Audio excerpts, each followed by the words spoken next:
بسم اللہ الرحمن الرحیم فصل فی القیاس. یہ قیاس کے بیان میں فصل. کس کے بیان میں؟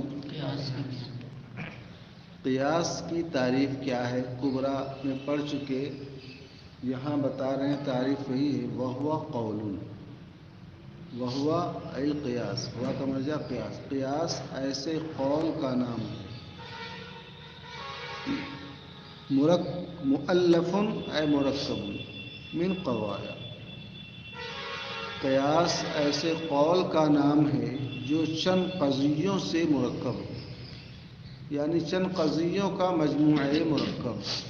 قیاس کس کا نام ہے؟ کا مجموعہ مرکب. یلزم عنہا قول آخر، جن چند قضیوں سے دوسرا قول لازم ہے.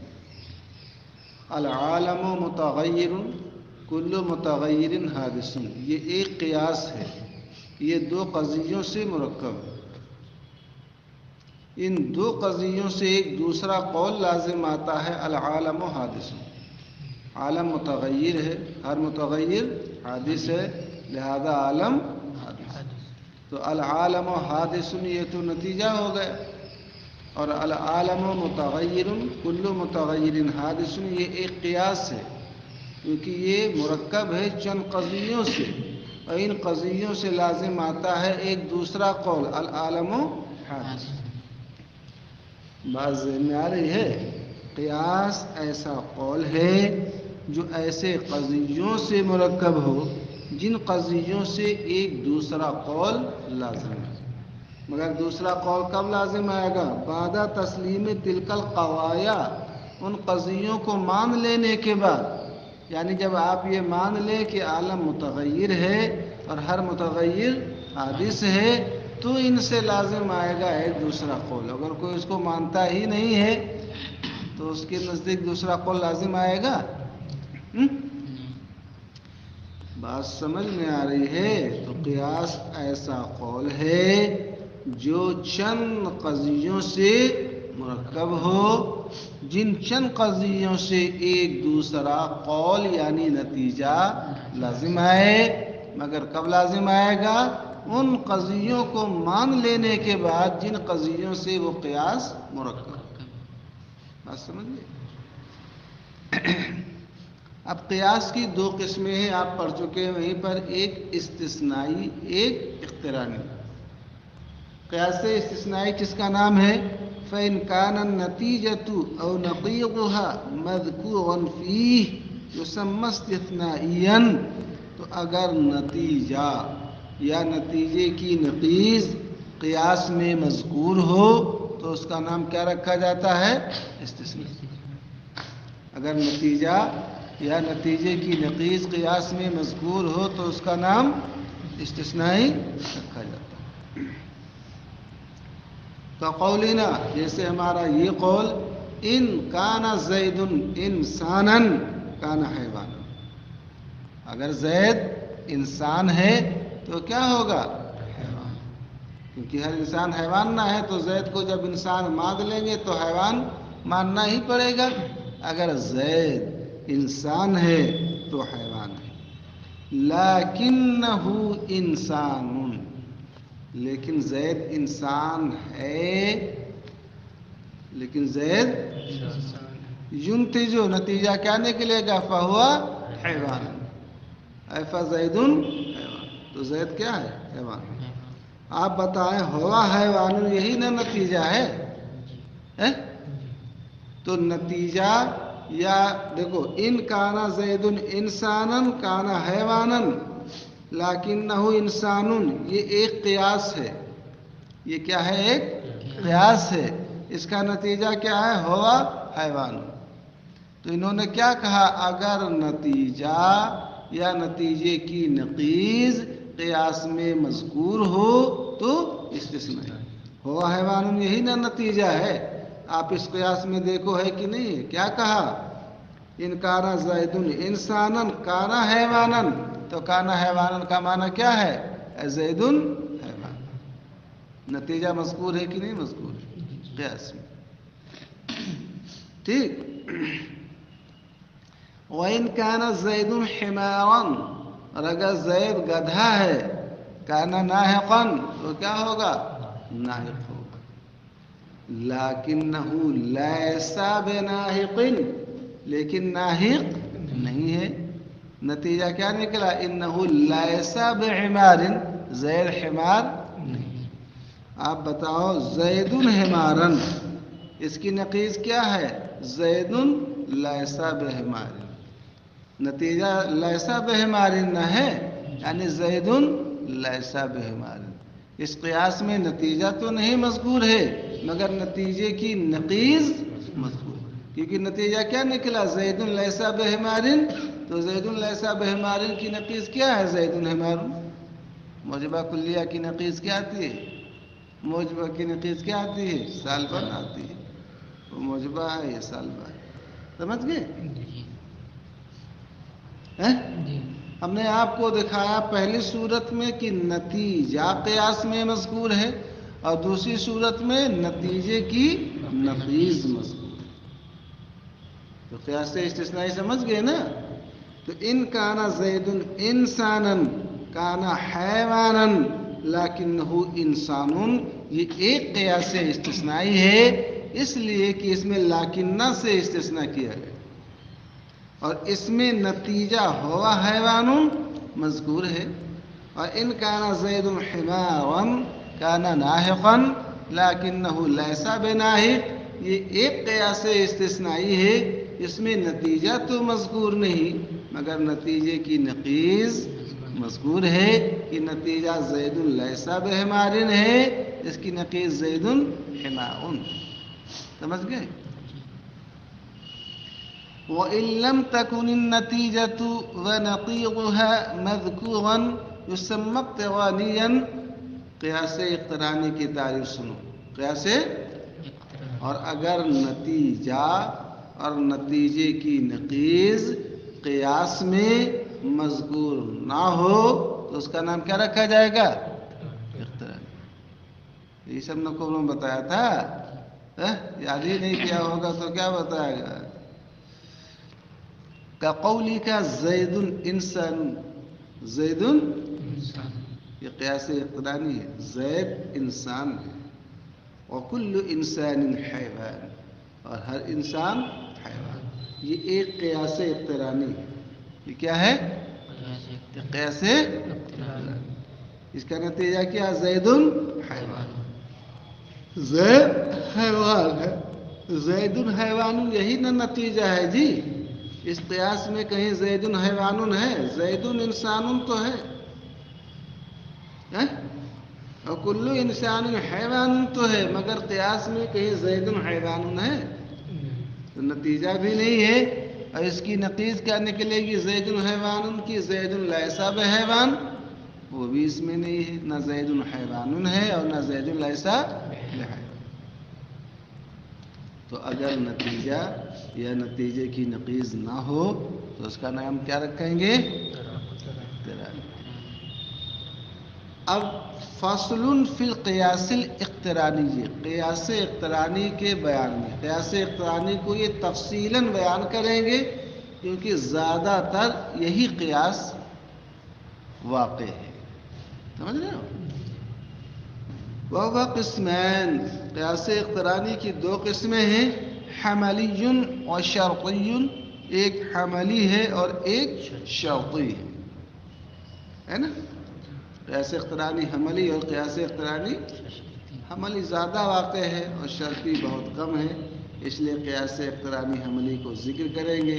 قیاس اقترانی شرطی بہت کم واقع ہے، اس لیے لوگ اس کو ذکر بہت کم کرتے ہیں. وموضوع النتيجة في القياس الحملي يسمى أصغر. قیاس اقترانی حملی میں، اس میں جو یعنی اس قیاس کا جو نتیجہ نکلے گا، اس نتیجے کا جو موضوع ہوگا، اس موضوع کا نام کیا رکھا جائے گا؟ اصغر. آپ کو بھی ایک مثال پیش کی تھی، زید حیوان، یہی نہ نتیجہ ہے. اس نتیجے کا موضوع کیا ہے؟ زید نہ ہے. آپ زید دیکھیں تو اس قیاس میں زید انسان اور کل انسان حیوان، زید اصغر ہے. زید کیا ہے؟ اور حیوان نتیجے کا جو محمول ہے اس کا نام اکبر ہے. کیا نام ہے؟ تو نتیجے کا جو موضوع ہے قیاس میں اس کا نام اصغر اور محمول کا نام اکبر. اور اصغر جس قضیے میں ہوگا اس کا نام صغرا، اور اکبر جس قضیے میں ہوگا اس کا نام کبریٰ. تو اب زید انسان میں زید اصغر ہے، بات سمجھ رہے ہیں؟ تو اس کا نام صغرا رکھا جائے گا. اور کل انسان حیوان میں حیوان یہ کیا ہے؟ اکبر ہے، تو اس کا نام کیا رکھا جائے گا؟ کبریٰ. تو قیاس حملی میں نتیجے کے موضوع کا نام اصغر رکھا جاتا ہے. اصغر کا معنی، اصغر کیوں؟ اصغر کا معنی ہوتا ہے چھوٹے کے، اقل کے، لکونہ اقل افرادا فی الاغلب. اصغر اس کا نام کیوں رکھا جاتا ہے؟ اس لیے کہ عموماً اس کے افراد کیا ہوتے ہیں؟ کم ہوتے ہیں. جو اصغر ہوتا ہے اس کے افراد بہت کم ہوتے ہیں. وَمَحْمُولُهُ يُسَمَّى أَكْبَرُ، اور محمول کا نام کیا رکھا جاتا ہے؟ اکبر. نتیجے کا موضوع اصغر اور نتیجے کا محمول کیا ہے؟ اکبر کیوں رہتے ہیں؟ اکبر کا معنی بڑا ہوتا ہے، لِكَوْنِهِ أَكْثَرَ أَفْرَادًا غَالِبًا، اس لیے کہ اس کے افراد عموماً کیا ہوتے ہیں؟ اکثر ہوتے ہیں. سمجھ گئے؟ والقضية التي جعلت جزء قياس تسمى مقدمة. دیکھو، زید انسان کل انسان حیوان، یہ ایک قیاس نہ ہے. کیا ہے؟ قیاس. اس قیاس کے دو جز ہیں. پہلا جز زید انسان اور دوسرا جز کل انسان حیوان. بات سمجھ آ گئی؟ تو یہ فرماتے ہیں کہ جو قضیہ قیاس کا جز بنے اس کا نام یہ لوگ کیا رکھتے ہیں؟ مقدمہ. کیا رکھتے ہیں؟ مقدمہ. تو زید انسان یہ ایک قضیہ ہے جو قیاس کا جز ہے، تو یہ ایک مقدمہ ہوا.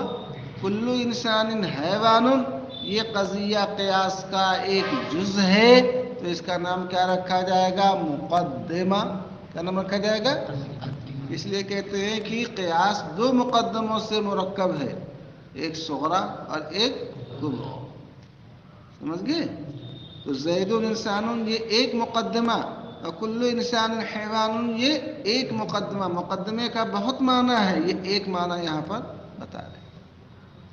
تو فرماتے ہیں والقضیۃ التی جعلت جزء قیاس، جس قضیے کو قیاس کا جز بنایا جائے تو اس قضیے کو نام کیا دیتے ہیں؟ مقدمہ. تو زید انسان اس قضیے کو قیاس کا جز بنایا گیا تو یہ کیا ہو گیا؟ ایک مقدمہ. کل انسان حیوان اس قضیے کو قیاس کا جز بنایا گیا تو یہ کیا ہو گیا؟ مقدمہ. سمجھا؟ ٹھیک. اب صغرا اور کبریٰ کیا ہے؟ صغرا اور کبریٰ کتاب کا بھی نام ہے، کبھی کسی عورت کا بھی نام ہوتا ہے. والمقدمة التي فيها الأصغر تسمى صغرا، جس مقدمے میں حضرت اصغر ہوں گے اس کا نام کیا رکھا جائے گا؟ صغرا. زید انسانوں میں آپ کو بتایا تھا زید یہ کیا ہے؟ اصغر. تو اب ظاہر سی بات جس مقدمے میں اصغر ہے اس کا نام کیا رکھا گیا ہے؟ صغرا. والمقدمة التي فيها الأكبر کبریٰ اے تسمى کبریٰ، اور جس مقدمے میں اکبر ہے اس کا نام کیا رکھا جائے گا؟ کبریٰ. حیوان دیکھ رہے ہیں یہ اکبر ہے، تو کل انسان حیوان اس مقدمے میں حیوان اکبر ہے تو اس کا نام کیا رکھا جائے گا؟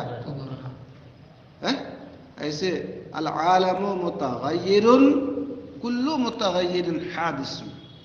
العالم متغیر ایک مقدمہ، کل متغیر حادث دوسرا مقدمہ، اس کا نتیجہ العالم حادث ہے. عالم نتیجے کا موضوع یہ اصغر، اور نتیجے کا محمول حادث یہ اکبر. تو العالم یہ کیا ہو گیا؟ اصغر. حادث اکبر. اور چونکہ العالم جس میں ہے، اصغر جس میں ہے وہ صغرا، تو العالم متغیر یہ کیا کہلائے گا؟ صغرا. اور کل متغیر حادث، حادث نتیجے کا محمول ہے قیاس کے اندر، یہ اصغر ہے حادث. اکبر جس میں ہوگا اس کو کیا کہیں گے؟ والجزء الذي متکرر بینہما، اصغر اکبر کے درمیان جو جز مقرر ہوگا. العالم متغیر، کل متغیر حادث، ادھر العالم ادھر حادث، دونوں کے بیچ میں مقرر جز کون ہے؟ متغیر. متغیر. زید انسان، کل انسان حیوان، زید اور حیوان کے بیچ میں انسان ہی تو جز مقرر ہے. تو متغیر متغیر، انسان اس قضیے میں حد اوسط. سمجھا آپ نے؟ ہاں. والجزء الذي متکرر بینہما، اور جو جز ان دونوں کے درمیان مقرر ہے اس کا نام کیا رکھا جائے گا؟ حد اوسط. ٹھیک. واقتران الصغرى بالكبرى يسمى قرینة وضربا، اور کبرا سے صغرا کا اقتران، کبرا سے صغرا کبرا مل کر کے نہ ایک ضرب بنتی ہے، صغرا کا کبرا سے اقتران، اس کا نام قرینہ اور ضرب رکھا جاتا ہے. ٹھیک. والهيئة الحاصلة من كيفية وضع الأوسط عند الأصغر والأكبر تسمى شکلاً. اصغر اور اکبر کے پاس، اصغر اور اکبر کے پاس حد اوسط کے رکھنے کی کیفیت سے جو حیات حاصل ہوتی ہے اس کا نام کیا رکھا جاتا ہے؟ شکل. آپ حد اوسط کو دیکھیں گے، کبھی کبھی کیا ہوگا؟ دونوں میں موضوع ہوگا، کبھی دونوں میں محمول، کبھی اس میں موضوع اس میں محمول، کبھی اس میں محمول اس میں موضوع. سمجھ میں آ گئی؟ تو چار شکلیں نہ بنتی ہیں. اصغر اور اکبر کے پاس ہم حد اوسط کو جب رکھتے ہیں تو رکھنے سے جو حیات حاصل ہوتی ہے اسی حیات کا نام کیا ہے؟ شکل. آپ اس قضیے اس کو دیکھیں. زید انسان، کل انسان حیوان، اس میں زید اصغر حیوان اکبر ہے نا. یہاں پر دیکھیں انسان ہی نا اوسط ہے، یہاں اوسط کو صغرا میں محمول اور کبرا میں موضوع کی جگہ پر رکھا. تو ایک شکل ہو گئی. ایسے شکل دوم میں دیکھیں گے، وہاں دونوں میں حد اوسط محمول کی جگہ پر ہوتا ہے. شکل سوم میں دیکھیں گے دونوں میں موضوع کی جگہ پر ہوتا ہے. ایسے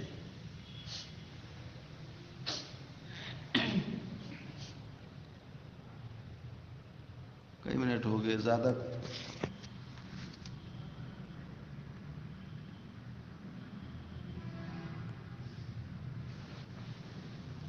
سمجھ رہے ہو؟ والاشکال اربعۃ، شکلیں کل کتنی ہیں؟ ایسے اقتران حملی کی شکلیں کتنی ہیں؟ چار. چار ہی کیوں ہیں؟ وجہ الضبط، دلیل حصر یہ ہے کہ کہا جائے الحد الاوسط اما محمول الصغرى و موضوع الکبرى، حد اوسط یا تو صغرا کا محمول اور کبرا کا موضوع ہوگا. یہ سب سے آسان ہے. جیسے کہ ہمارے قول العالم متغیر وکل متغیر حادث، یہاں متغیر یہی نا حد اوسط ہے، صغرا میں محمول ہے کبرا میں موضوع ہے. نتیجہ کیا نکلا؟ العالم وهو الشکل الاول. حد اوسط صغرا میں محمول کبرا میں موضوع تو شکل اول. وان کان محمولا فیہما، اور اگر صغرا کبرا دونوں میں محمول ہو تو اس کا نام کیا رکھا جائے گا؟ شکل ثانی. تو محمول موضوع پہلا ہے اور محمول دوسرا ہے. بات نہیں سمجھ آ گئی؟ تو اگر حد اوسط دوسری جگہ پر ہو یعنی محمول کی جگہ پر ہو تو اس کو کیا بولیں گے؟ شکل ثانی. کیا ہے؟ شکل. جیسے آپ کہتے ہیں کل انسان حیوان، ہر انسان حیوان ہے. ولا شیء من الحجر بحیوان، اور کوئی پتھر حیوان نہیں. حیوان حیوان دونوں میں محمول ہے کہ نہیں محمول ہے؟ نتیجہ کیا نکلا؟ لا شیء من الانسان بحجر، کوئی انسان پتھر نہیں. ایجاب سلب کا تقابل ہوتا ہے تو نتیجہ سالبہ کا نہ نکلتا ہے، اور دونوں کلیہ ہے تو سالبہ کلیہ نکلا. شکل دو میں آپ پڑھ چکے ہیں، اس میں بھی پڑھیں گے. اختلاف مقدمتین ہوتا ہے اور کبرا کلی ہوتا ہے. صغرا موجبہ ہو تو کبرا سالبہ، صغرا سالبہ تو کبرا موجبہ، اور کبرا کا کلی ہونا شرط ہے نا. وَإِنْ كَانَ مَوْضُوعًا فِيهِمَا، اور اگر حد اوسط صغرا کبرا دونوں میں موضوع ہو تو یہ شکل ثالث ہے. جیسے کل انسان حیوان وبعض الانسان کاتب، انسان حیوان ہے اور بعض انسان کاتب. نتیجہ کیا نکلے گا؟ بعض الحیوانی کاتب. انسان موضوع ہے نا، اور دونوں موجبہ ہے تو موجبہ، اور ایک کلیہ ایک جزیہ تو نتیجہ کیا نکلا؟ جزویہ. وَإِنْ كَانَ مَوْضُوعًا فِي الصُّغْرَى، یہ شکل اول کا الٹا ہے. وَمَحْمُولًا فِي الْكُبْرَى، وہاں صغرا میں محمول کبرا میں موضوع. اس میں کیا ہے؟ صغرا میں موضوع کبرا میں محمول، تو شکل رابع ہے، چوتھی شکل ہے. جیسے ہمارا قول کل انسان حیوان وبعض الکاتب انسان، ہر انسان حیوان ہے اور بعض کاتب انسان. کل انسان میں انسان موضوع، ٹھیک، اور بعض الکاتب انسان میں انسان یہاں محمول ہے. انسان گر گیا، پہلا کلیہ دوسرا جزیہ، اور دونوں موجبہ ہے تو موجبہ جزیہ نہ نکلے گا. نتیجہ کیا نکلے گا؟ بعض الحیوانی. سمجھ گئے؟ اتنی بات مولانا صاحب ذہن میں رکھیے، یہ سب بہت بنیادی بحث ہیں، سمجھ رہے ہو؟ ہاں.